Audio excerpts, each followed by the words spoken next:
Жалал Абад облусунун Сузак районунун бир катар кызматкерлери кызмат абалынан кыянаттык менен пайдалануу фактысы боюнча кармалды. Бул тууралуу Улуттук коопсуздук мамлекеттик комитетинин басма сөз кызматынан билдиришти.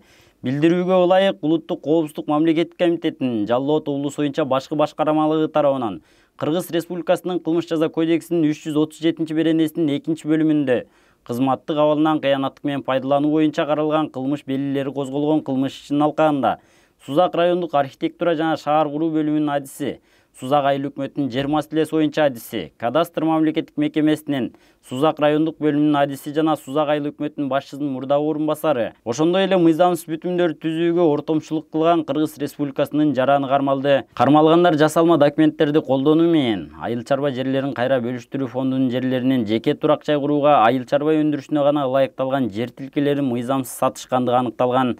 Жогорудагы кызмат адамдардын жарандардын жашаган жеринде тинтүү иштеринин жүрүшүндө Сузак районунун аймагында жер тилкелерине тиешелүү 500дөн ашык жасалма белгилери бар документтер табылып алынган. Учурда жасалган кылмыштын бардык жагдайларын, ошондой эле кармалгандардын ушул сыяктуу башка кылмыштарга катыштыгы бар экендигин аныктоо боюнча тиешелүү тергөө ыкчам иш-чаралары жүргүзүлүүдө. Ошол эле учурда Жалал Абад облусу боюнча башкы башкармалыгы Сузак районунун тургундарына айыл чарба жерлерин кайра бөлүштүрүү фондунун жана жайыт жерлерин жеке турак жай куруу үчүн бөлүп берүү боюнча кабыл алынган токтомдор мыйзамсыз экендигин маалымдайт. Ушуга байланыштуу Улуттук коопсуздук мамлекеттик комитети жарандарды Жалал Абад облусунун Сузак районунун тургундарын мурда алынган документтер менен Улуттук коопсуздук мамлекеттик комитетинин облустук башкармалыгына келип, бул коррупциялык схемага тиешеси бар адамдарды жоопко тартуу боюнча тергөө иштерине көмөк көрсөтүүгө чакырат. Манас аэропортунда 4,2 миллион сомдук контрабандалык зер буюмдарды алып өтүүгө бөгөт коюлду. Бул тууралуу мамлекеттик бажы кызматы билдирет. Маалыматка ылайык 23 февралда болжол менен саат 3:00 чамасында Стамбул-Бишкек авиакаттам менен келе жаткан Turkish Airlines авиакомпаниясынын жүргүнчүлөрү болгон Өзбекстандын жарандары бажы көзөмөлүнүн аймагынан өтүп бара жатканда жалпы салмагы 1040 кг алтын зер буюмдарын бажы көзөмөлүнөн жашыруу фактысы боюнча кармалган.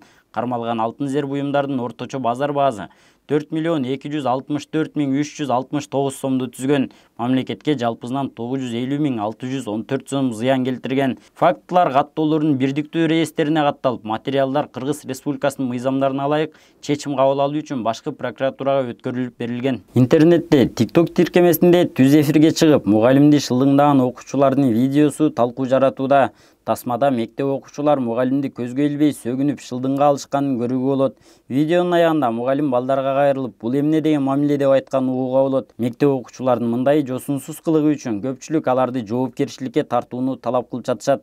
Билим берүү министрлигинин видеодо окуя боюнча тактап жатканын, кийинчерээк маалымат берилерин билдирди.